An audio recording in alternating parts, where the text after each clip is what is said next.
My goal for 2025 is to read 150 books. In 2024, I read 131, so I think I can do it. Here are the first 4 books I've read so far this year.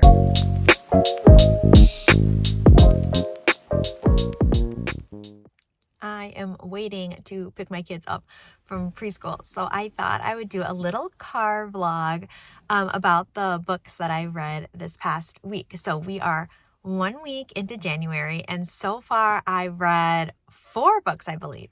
Zodiac Academy Fated Thrones, Lights Out, Faebound, and Magnolia Parks. And honestly, all 4 were pretty good.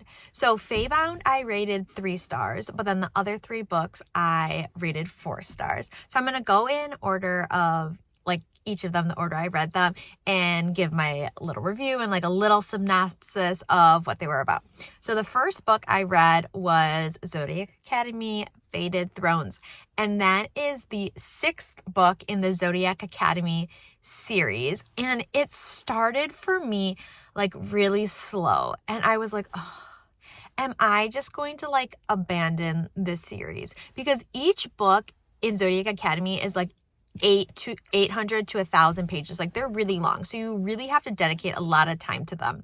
And there's 9 books in the series, so even though I was on book 6, there was still thousands and thousands of pages left to read. So I was like, ugh, I don't know. And books 4 and 5 both ended with horrible heartbreak, where I had to no joke take 2 to 4 weeks off from reading that series, because I was I need a mental health break from this. So book 6 started out really slow, and I was just I don't know if I'm going to keep doing this. But it did pick up really, really fast, and it ended up being really good, and I really liked it a lot. Books 4 and 5 were really good, but were so sad and filled with so much pain, and I was nervous that this book was going to be like that as well. But I personally didn't think it was. I thought it ended on a bit of a happier note, even though there was some sadness on the end. But I really liked it, and I felt like this book was the first one where I started to become a little bit more invested in the side characters. The first 5 books, I was just okay, I really care about Tori and Darcy and the person they're in a relationship with. And now I really started caring more about Caleb and Seth and Max and Geraldine and Xavier, and I always cared about Orion and Darius. But yeah, so I did end up really liking it, and I rated it 4 stars. And then as I was reading that book, I had the physical book for that. I was listening to Lights Out because I'm not a huge audiobook person, but everyone's oh, you have to listen to that story. The audio's so good. And there's a million trigger warnings at the beginning of the book. And I was oh, okay. We're getting into it. And I thought it was going to be all smut, with no plot at all, which would have been perfectly fine. But there was a really good plot and a lot of twists and turns. I really liked the dual point of view. I thought it had a good wrap up at the end.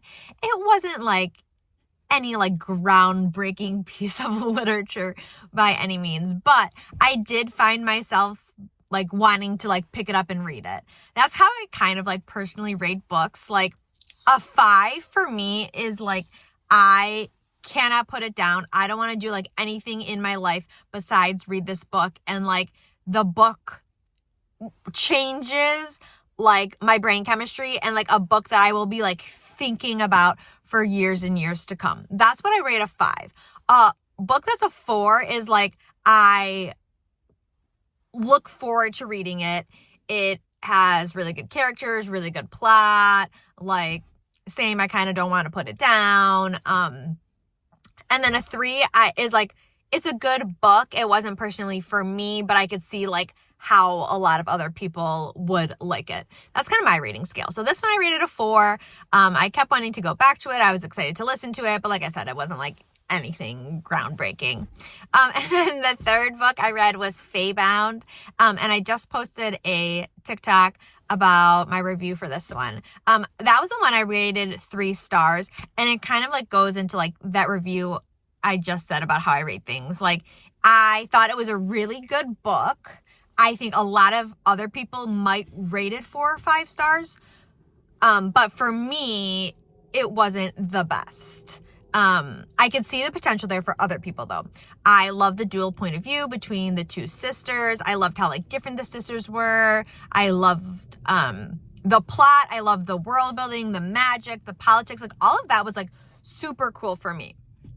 The one thing that like made me rate it a 3 instead of a 4 was like one part of the story, like a big subplot, was like an enemies to lovers romance. And I just felt like there wasn't like enough like tension, yearning buildup to that romance. Like it was like enemies, and then like all of a sudden they were lovers. And I'm like, oh, I thought you guys hated each other. Like normally like it's like they hate each other and then like slowly over time, like they start to become closer. They start to see like good traits in one another.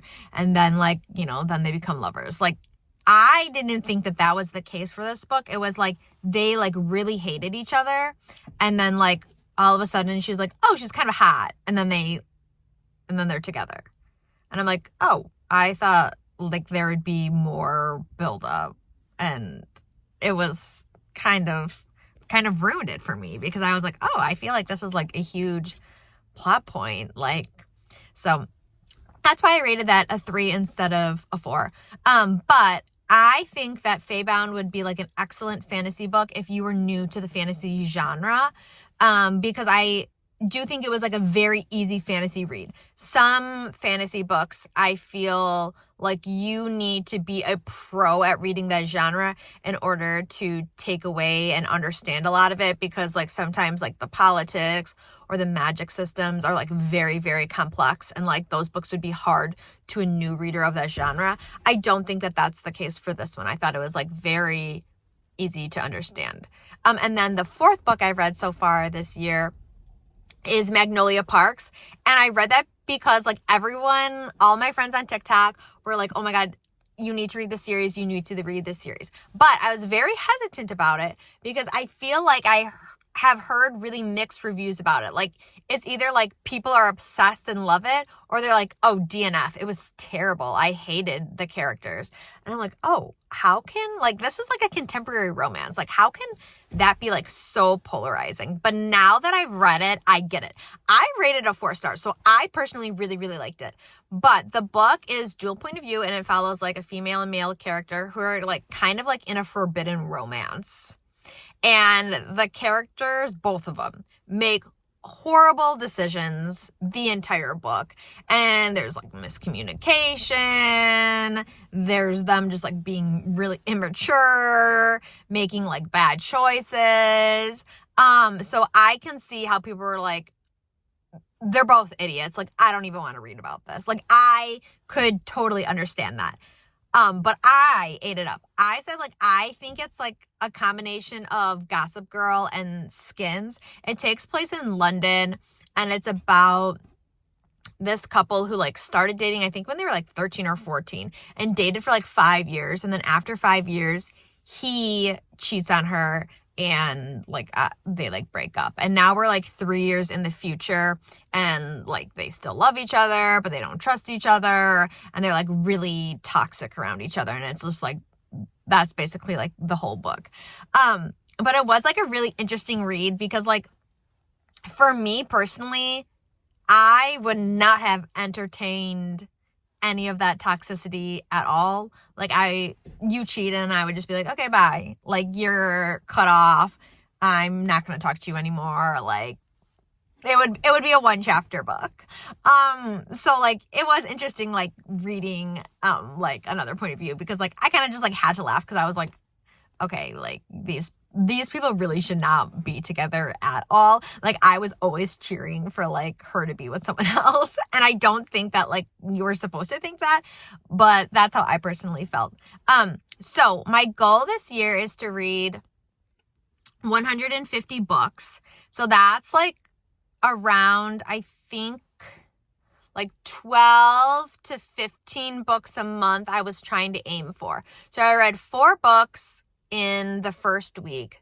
So if there's 4 weeks in a month, that would be like 16 books. So I'm starting the year off pretty strong. I personally like to like always be a little ahead of my goal. So in case like I get in a reading slump or I get busy, I do have like a vacation coming up at the end of this month, like where I'm not going to be able to read as much. Kind of have like a little leeway and wiggle room. So let me know in the comments if you read any of these books and which ones you recommend.